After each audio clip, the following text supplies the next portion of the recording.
Segundo livro de Samuel, capítulo 1.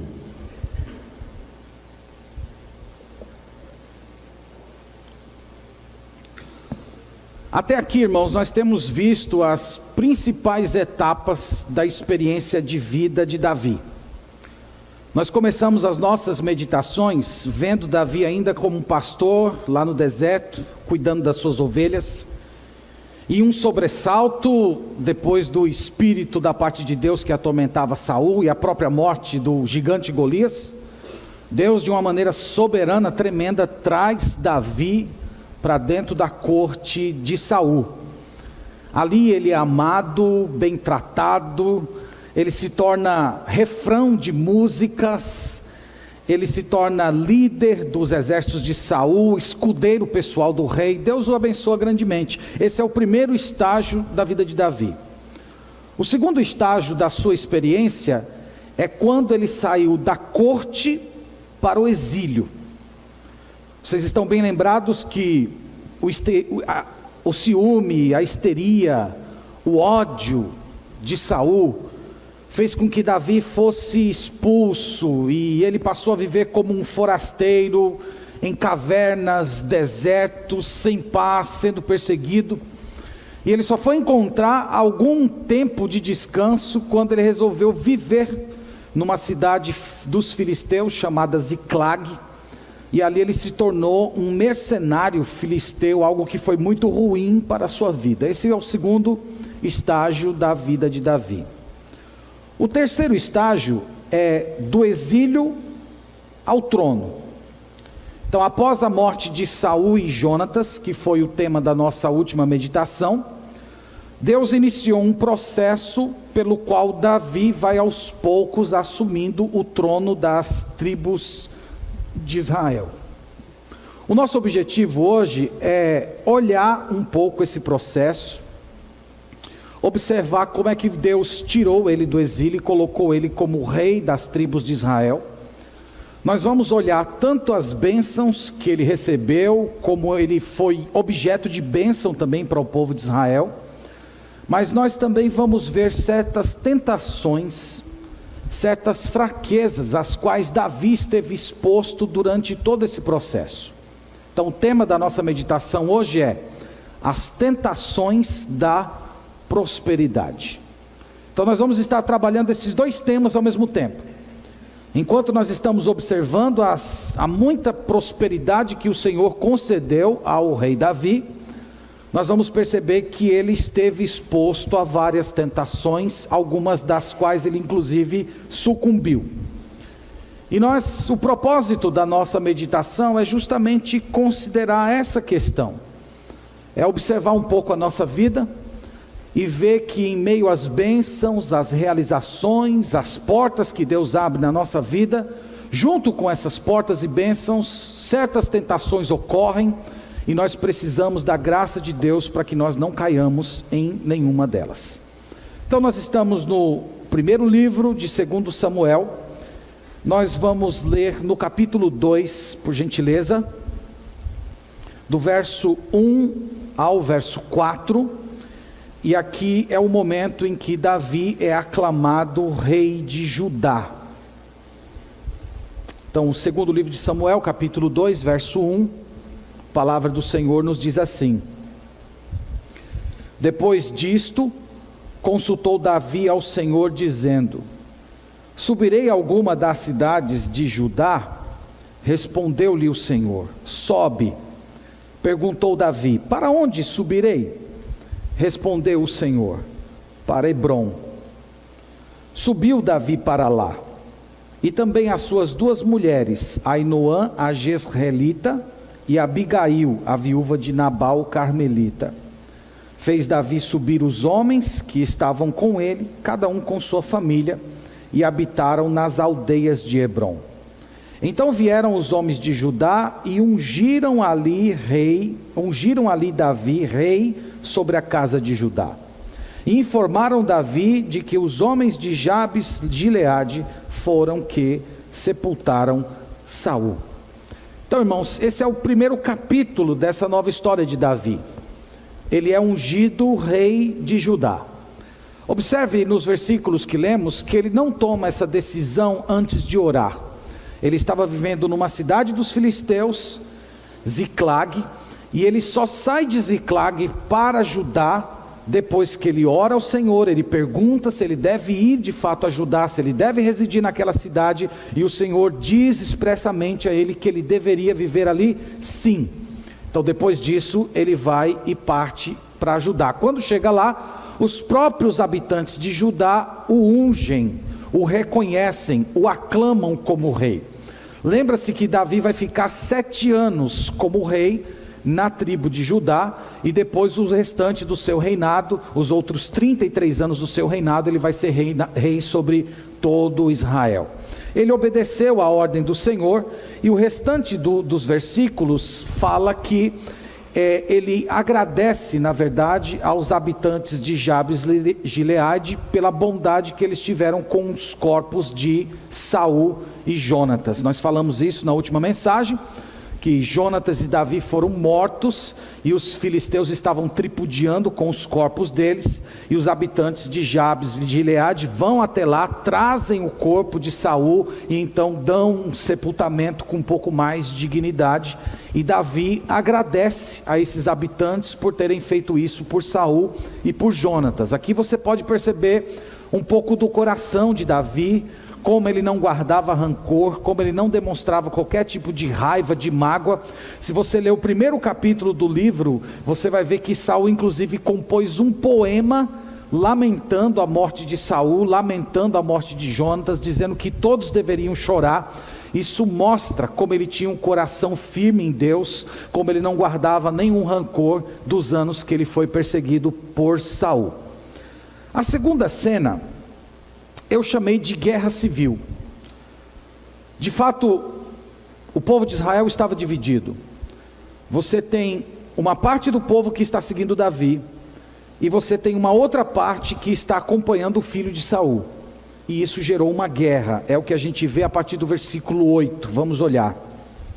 Diz assim: Abner, filho de Ner, capitão do exército de Saul, tomou a Isbosete, filho de Saul, e o fez passar a Manaim, e o constituiu rei sobre Gileade, sobre os Assuritas, sobre Jezreel, Efraim, Benjamim e sobre todo Israel. Da idade de 40 anos era Isbosete, filho de Saul, quando começou a reinar sobre Israel, e reinou 2 anos. Somente a casa de Judá seguiu a Davi.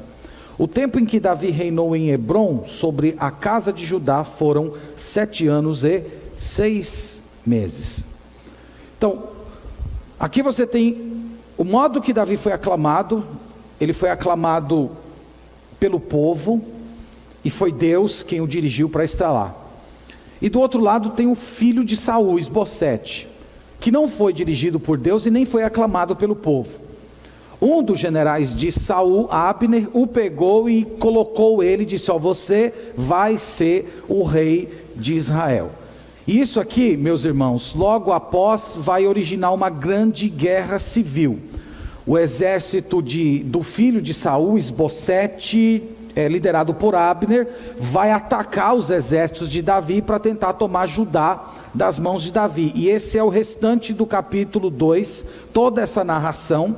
E há uma síntese de toda essa história no primeiro versículo do capítulo 3, que eu gostaria que você lesse. O primeiro versículo do capítulo 3 diz o seguinte: durou muito tempo a guerra entre a casa de Saul e a casa de Davi. Davi ia se fortalecendo, porém os da casa de Saul se iam enfraquecendo. Então você percebe que foi uma guerra civil. Essa guerra dura por vários anos, e nós temos, à medida que a guerra vai se desenrolando, a casa de Davi, o reino de Judá se tornando cada vez mais forte. Inclusive daqui para frente Judá vai ser identificado como guerreiro, muito por causa da presença de Davi ali, enquanto a dinastia de Saul vai se deteriorando e vai se acabando aos poucos. Irmãos, só que no capítulo 3 há uma quebra na narrativa. Você tem as guerras sendo travadas, e de repente tem uma quebra. em que vai mencionar a família de Davi. E aqui é o ponto em que a gente começa a tocar na questão das tentações às quais Davi esteve exposto. Você está percebendo que ele vem numa grande prosperidade. Ele vai para Judá, quando chega lá em Judá, todo mundo diz: esse aqui é o nosso rei. O exército dele se fortalece, a dinastia de Saul enfraquece. E no meio de tudo isso, aparece essa descrição aqui no capítulo 3, que é um ponto complicado da vida de Davi, a sua família. Capítulo 3, a partir do versículo 2, diz o seguinte: em Hebrom nasceram filhos a Davi. O primogênito foi Aminon, de Ainoã a Jezreelita.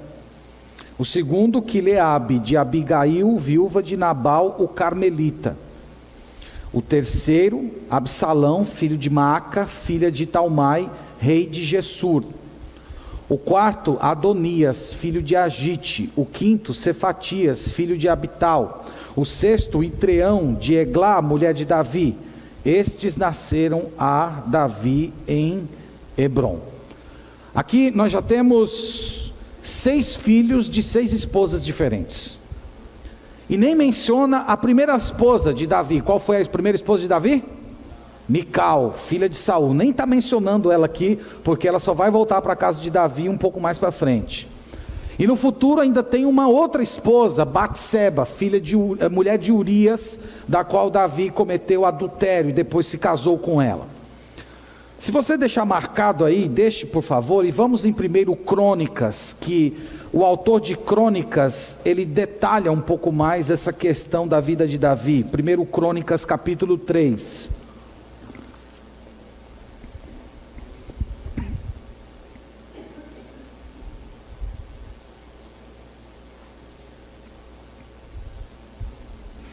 Primeiro Crônicas capítulo 3, versículo 5. Primeiro livro das Crônicas, capítulo 3, versículo 5, diz assim: aqui são os outros filhos dele, além daqueles que a gente já mencionou. Estes lhe nasceram em Jerusalém: Simeia, Sobabe, Natã e Salomão. Estes 4 lhe nasceram de Batseba, filha de Amiel.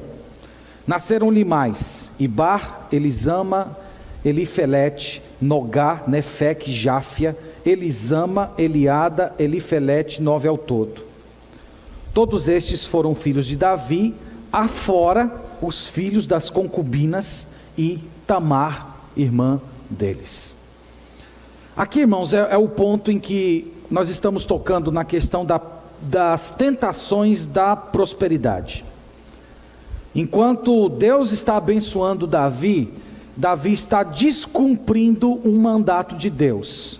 Se você ler Deuteronômio capítulo 17, você vai perceber que em Deuteronômio capítulo 17 havia uma ordem com respeito aos reis de Israel. Vamos até o texto, por favor, para não ficar só na minha palavra.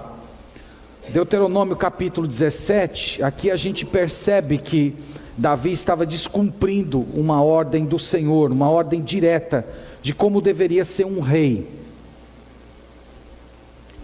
Deuteronômio capítulo 17, verso 14, primeiramente. Deuteronômio 17, verso 14, fala assim: quando entrares na terra que te dá o Senhor teu Deus, e a possuíres, e nela habitares, e disseres: estabelecerei sobre mim um rei, como todas as nações que se acham ao redor de mim. Então veja que Deus diz, quando vocês chegarem na terra prometida, e tiverem a ideia, nós queremos um rei, Ele vai dizer como é que tem que ser esse rei. E no versículo 17, uma das qualificações do rei é essa: também para si multiplicará mulheres, para que o seu coração se não desvie. Versículo 17: tampouco para si multiplicará mulheres, para que o seu coração se não se desvie, nem multiplicará muito para si prata ou ouro. Veja que uma das ordens de Deus para o rei de Israel era essa: não vai multiplicar mulher, não deve ter várias mulheres. O texto aqui que a gente leu menciona várias esposas de Davi, fora as concubinas. Ele montou um harém para ele, e só das esposas legítimas dele, ele vai ter 19 filhos e uma filha, fora os filhos das concubinas, que nem são mencionados aqui no texto sagrado. Então, note que ao tempo em que Deus está abençoando, que Ele está construindo a dinastia, que Ele está sendo um instrumento de bênção para o Senhor, ao mesmo tempo Ele está sucumbindo à tentação da luxúria, da lascívia. Ele não está andando segundo aquilo que Deus estabeleceu para ele, e nós vamos ver ao longo das mensagens que esse tipo de comportamento de Davi, esse desequilíbrio emocional dele, vai trazer muitos problemas, muito sofrimento, muita dor para dentro da sua casa. Rivalidade, estupro dentro de casa, tentativa de usurpação do seu trono. Davi vai terminar a vida com uma velhice muito amarga, por causa desses erros que ele está cometendo, no meio da prosperidade que o Senhor tem lhe dado. Agora volte para o capítulo, novamente para 2 Samuel, e vamos ver aqui a consolidação dele como rei. Agora nós estamos no capítulo 5, vamos lá, até o capítulo 5.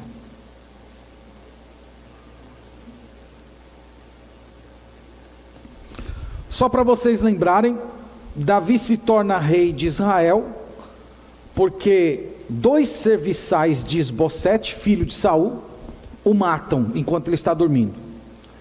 Eles assassinam de um modo covarde Isbosete, arrancam a cabeça dele, e num gesto muito macabro, colocam a cabeça dele numa sacola, viajam a noite inteira e levam até Davi, como se fossem tentar conquistar algum apreço de Davi por conta disso. E Davi fica muito irritado e imediatamente manda matar esses 2 homens que assassinaram Isbosete de uma maneira covarde. Tudo isso, irmãos, é para mostrar que Davi não estava lutando por poder.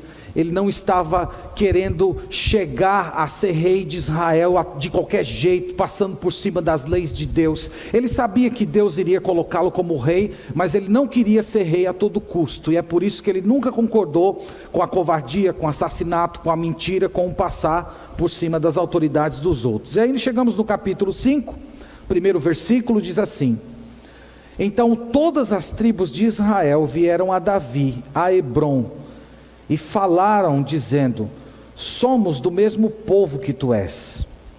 Outrora, sendo Saul ainda rei sobre nós, era tu que fazias entradas e saídas militares com Israel. Também o Senhor te disse: tu apacentarás o meu povo de Israel e serás chefe sobre Israel. Assim, pois, todos os anciãos de Israel vieram ter com o rei em Hebrom, e o rei Davi fez com eles aliança em Hebrom perante o Senhor. Ungiram Davi rei sobre Israel. Da idade de 30 anos era Davi quando começou a reinar, e reinou 40 anos. Em Hebrom reinou sobre Judá 7 anos e 6 meses. Em Jerusalém reinou 33 anos sobre todo o Israel e Judá. É muito bonita essa aclamação. O povo chega para ele, reconhece que Davi é do mesmo sangue dele, reconhece que Davi sempre foi o líder deles, até no tempo de Saul era Davi que estava à frente do exército. Mas é muito bonito quando eles repetem a promessa de Deus: tu apacentarás o povo de Israel e serás chefe sobre todo Israel. O povo sabia que havia uma profecia, o povo sabia que havia uma promessa, de que Davi seria pastor de Israel, que Davi seria líder de Israel, e eles chegam para Davi e recordam a ele dessa promessa do Senhor. E daqui para frente, irmãos, Deus muito vai abençoar Davi.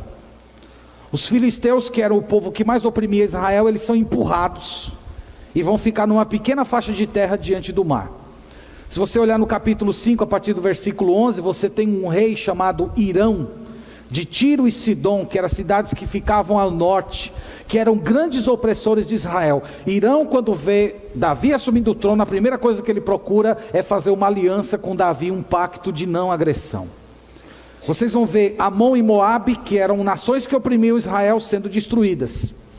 Os edomitas, quando ficaram vendo o poder de Davi, tentaram atacar Israel para tirá-lo do trono, eles também são derrotados. Então estradas comerciais são abertas, muita riqueza, muito desenvolvimento cultural. Se o IBGE andasse em Israel nessa época, ia marcar o IDH deles lá em cima. O reino foi expandido. Se você pegar os mapas da época e olhar, um reino de cerca de 24 mil quilômetros quadrados vai para 240 mil quilômetros quadrados na época de Davi. Ele unificou a nação. Ele conseguiu juntar todas as 12 tribos como se fosse uma. Mas uma coisa muito especial que ele fez foi trazer o povo para a presença do Senhor. Ele organizou o culto. Ele organizou os levitas para que os levitas cuidassem apenas da adoração e não precisassem trabalhar para se sustentar. Ele despertou o povo para buscar o Senhor. Ele destruiu os ídolos. Davi foi uma grande bênção e ainda por cima era um guerreiro notável, era ele que liderava o exército. Mas apesar disso, apesar de todas essas bênçãos, como temos falado, ele esteve exposto a várias fragilidades. E essas fragilidades vão trazer grande sofrimento para ele. A primeira delas, Davi envolveu-se muito com o seu trabalho e negligenciou a família. Davi fez isso. Ele teve muitos filhos, mas ele não criou os filhos, ele delegou os filhos. Irmãos, seja dentro de um palácio, ou seja dentro de um barracão no meio de uma periferia, filhos precisam de pai, filhos precisam de presença paterna, filhos precisam ser ensinados. Davi não fez isso. Davi terceirizou isso para todas as pessoas. Davi é aquele sujeito que é bem sucedido no trabalho, mas é fracassado dentro de casa. Ao longo dos livros históricos da Bíblia, nós vamos ver os filhos de Davi extremamente mimados, desrespeitosos, sem disciplina, cheios de sentimento de usurpação, de luta por poder. Nós vamos ver esses assuntos. Então fora de casa, Davi é ativo, ele é responsável, mas dentro de casa ele é passivo, ele é negligente, ele leva as coisas de qualquer jeito, e a sua velhice vai ser extremamente amarga por causa disso. Nós vamos ver mais para frente que ele está no leito de morte, ele não tem nem mais força para se levantar, e ele tem que ficar instruindo, porque tem um dos seus filhos que está querendo se tornar rei de Israel por conta própria. Esse foi um erro dele. O outro erro dele foi não submeter a sua sexualidade ao controle do Espírito Santo. A luxúria dominou o coração dele. Ele agiu como todos os reis pagãos faziam.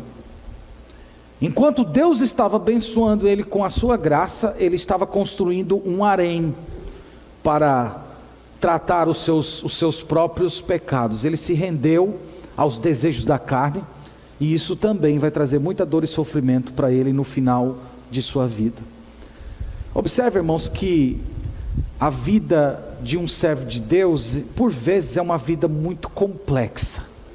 É uma vida muito complexa. Nesse ponto, eu posso comparar um pouco Davi a Sansão, que enquanto Deus estava abençoando, revestindo ele com o Espírito Santo, ele com a queixada de um jumento, matando 1000 homens, ao mesmo tempo ele estava brincando com Deus, brincando com a graça, brincando com o poder que ele recebeu do Senhor. Então, o que nós aprendemos desse capítulo? Eu separei aqui 3 lições, nós vamos passar por elas e depois vamos orar. A primeira lição é bem óbvia: Deus cumpre as suas promessas. Deus cumpre aquilo que Ele fala. Davi ainda era um menino, ele era um adolescente, quando Deus, através do profeta Samuel, falou para ele: você vai apacentar Israel, você vai ser o líder do povo, você é o homem segundo o meu coração. Deus fez essa promessa, demorou muitos anos para Davi ver a concretização. Ele teve que passar por muita dor, por muito sofrimento, ele teve que derramar muita lágrima, ele teve que viver em deserto, para ver essa promessa sendo cumprida, mas a palavra de Deus não falhou. Irmãos, Deus cumpre as suas promessas. Deus nos tem feito muito grandes e maravilhosas promessas, como diz o apóstolo Pedro na sua segunda carta. Deus prometeu que vai estar com você. Deus prometeu que sempre vai perdoar os seus pecados. Deus prometeu que você nunca vai perder a sua condição de filho. Deus prometeu que vai estar com você todos os dias da sua vida, mesmo que você não tenha noção ou percepção imediata da presença de Deus. Deus prometeu que quando você morrer, você não vai ficar morto, você vai ressuscitar. Deus prometeu que você vai ter vida eterna, imortalidade, novos céus e nova terra. E irmãos, Deus cumpre as suas promessas. Agora, por que Deus cumpre as suas promessas? Por que Deus faz promessa para a gente que nem nós?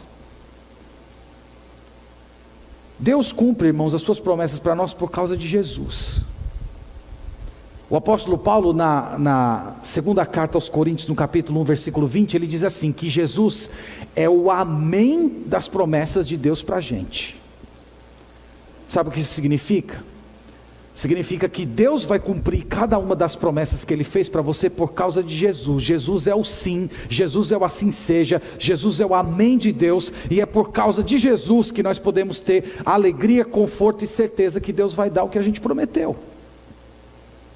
Pensa, por exemplo, quando você peca repetidamente, peca tropeçando naquilo que você sabe que deve abandonar, mas você não deixa.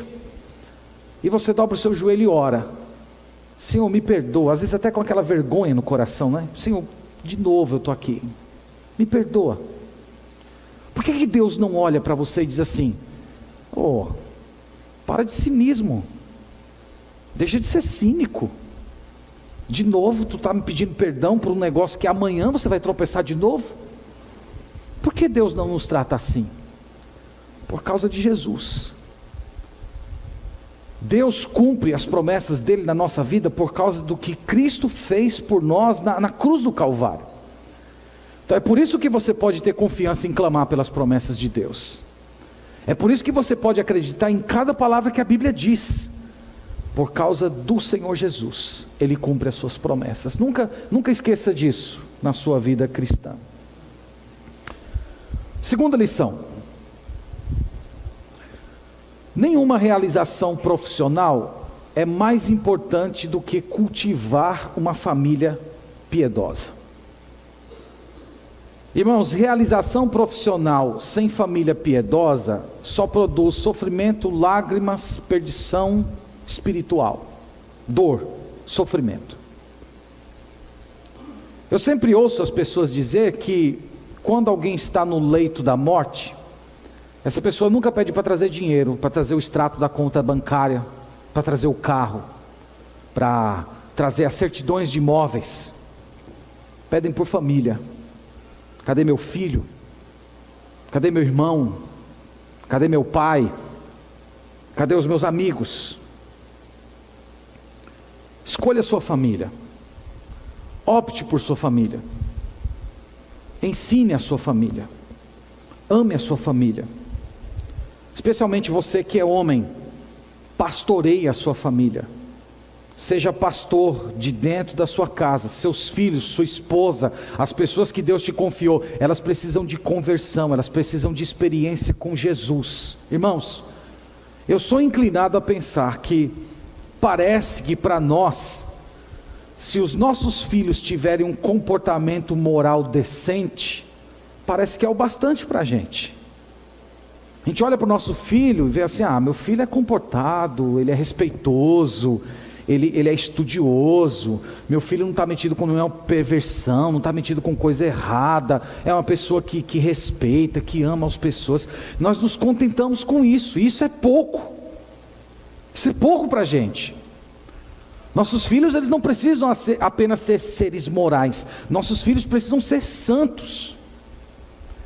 E santidade é mais do que um comportamento correto. Santidade é desejo por Deus, é desejo de conhecer a Deus, é desejo de experimentar Cristo. Então, enquanto você não olhar para as pessoas da sua família e ver que eles, por si só, têm desejo por Deus, apetite pelas coisas espirituais, um amor crescente por Jesus, não sossegue, o seu ministério não terminou. Vamos, irmãos, direcionar a nossa família, e para a gente fazer isso, nós precisamos fazer uma escolha, nós precisamos dedicar tempo, nós precisamos dedicar esforço, nós precisamos desligar a televisão, nós precisamos fechar o computador, sentar com eles, conversar com eles, ouvi-los, amá-los, brincar com eles. Há muitos de nós que estão sacrificando a família no lugar da realização profissional. Esse foi o grande erro de Davi. Eu espero que essa manhã Deus abra os seus olhos para você perceber isso. Você está escolhendo um caminho terrível, você está escolhendo um caminho que no final da sua vida você vai derramar muitas lágrimas. A Bíblia diz, Efésios 6,4, que os filhos devem ser criados na disciplina e admoestação do Senhor. Então não é só ser pessoa moral, mas é ser moral no Senhor. Comportamento correto que deriva do Senhor, da experiência com Deus, da vida com Deus, da própria conversão. Então que Deus abençoe o seu coração e que essa manhã você saia daqui determinado a cultivar uma família piedosa, a lutar pela alma das pessoas que Deus te entregou, não só para vê-los convertidos, mas para conduzi-los à maturidade na fé cristã. E a terceira lição: precisamos submeter nossas paixões ao controle do Espírito Santo. Nós não somos tão diferentes de Davi. As paixões também cercam o nosso coração. No caso de Davi, a paixão óbvia dele era a lascívia. Outras pessoas é o dinheiro, como Geazi. Outras pessoas é o nome, a popularidade. Isso não importa. O que importa é que nós precisamos submeter as paixões ao Espírito Santo. Elas cercam o nosso coração. Elas nos seduzem aos poucos. Enquanto nós vamos levando a nossa vida, trabalhando, crescendo, vivendo, elas vão ali obscurecendo o nosso olhar espiritual, deixando a gente fraco, insensível à voz do Senhor. E às vezes quando nós descobrimos é tarde demais, e foi o caso de Davi. Quando Deus o sacudiu, colocou o pecado diante dele, advertiu ele disse: eu pequei, Senhor, eu me arrependo. E de fato ele se arrependeu, ele mudou, mas já era tarde demais, a família já estava destruída. Deus disse: nunca mais a espada vai sair de dentro da sua casa. Então enquanto Deus o abençoava, ele construía o seu harém. Então a lição, irmãos, para a gente é essa, que períodos de prosperidade são períodos de vulnerabilidade. Vulnerabilidade emocional, vulnerabilidade espiritual, vulnerabilidade física. E somente Deus pode nos fortalecer para que nós lutemos contra os ímpetos, as nossas próprias inclinações. Nós precisamos abrir o nosso coração a Deus. Nós precisamos confessar a Deus a nossa fraqueza, dizer a Deus: Senhor, eu sou fraco, eu sou vulnerável nessa área, Senhor, me ajuda. Esse é um terreno que eu não estou conseguindo ficar em pé. Você precisa assumi-la, você precisa encará-la, você precisa lembrar que o Senhor Jesus Cristo veio a esse mundo, não apenas para morrer pelos seus pecados, mas para te dar uma vida nova, uma vida de vitória sobre as suas próprias paixões. Tem uma passagem que eu queria ler com vocês, 1 Tessalonicenses capítulo 4, nós vamos encerrar com a leitura dessa passagem.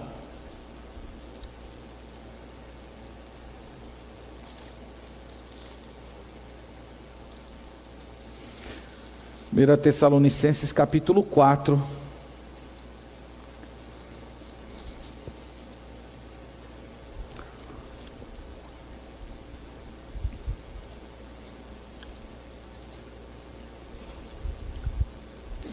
versículo 3.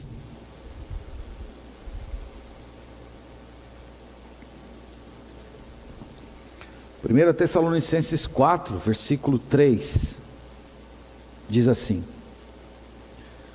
pois esta é a vontade de Deus, a vossa santificação, que vos abstenhais da prostituição, que cada um de vós saiba possuir o próprio corpo em santificação e honra, não com o desejo de lascívia, como os gentios que não conhecem a Deus, e que nesta matéria ninguém ofenda nem defraude a seu irmão, porque o Senhor, contra todas estas coisas, como antes vos avisamos e testificamos claramente, é o vingador. Porquanto Deus não nos chamou à impureza, e sim para a santificação. Dessarte-o assim: quem rejeita estas coisas não rejeita o homem, sim a Deus, que também vos dá o seu Espírito Santo. Ele diz: a vontade de Deus é a vossa santificação. Você percebe porque você pode orar? Você percebe porque você pode clamar a Deus: Senhor, me liberta, Senhor, me domina, Senhor, permita que o teu Espírito suplante todos os desejos da minha carne. Você percebe porque você pode orar assim? Porque o texto diz: a vontade de Deus é a vossa santificação. É o desejo, é a vontade, é o propósito do Senhor para você. É por isso que você pode colocar os seus joelhos e dizer: Senhor, me domina, Senhor, me ajuda, Senhor, me faça vencedor, Senhor, não deixe eu cair. É por isso que você pode orar, porque você tem a vontade de Deus, é o desejo de Deus que você vença nessa área. Deus não está dando a você uma ordem impossível de obedecer. Ele te deu Cristo, Ele te deu o Espírito Santo. Então você pode essa manhã se submeter ao Senhor, colocar, derramar o seu coração, as suas paixões diante do Senhor Jesus Cristo e clamar para que Ele te dê provisão, porque a vontade de Deus é que você seja santo. Então lembre-se disso, é o desejo do Senhor. Nós podemos ter vitória, irmãos, nós podemos ter vitória contra as nossas paixões, nós podemos ter vitória dentro da nossa família. Nós podemos ver a nossa família forte, nós podemos ver a nossa família firme no Senhor, nós podemos ver a nossa casa transformada, nós podemos ver as promessas de Deus se cumprindo em nossa vida. Então que Deus abençoe a sua palavra e que todos nós tomemos posse dela para a nossa vida e nós vejamos Deus operando cada uma dessas coisas em nosso coração. Amém.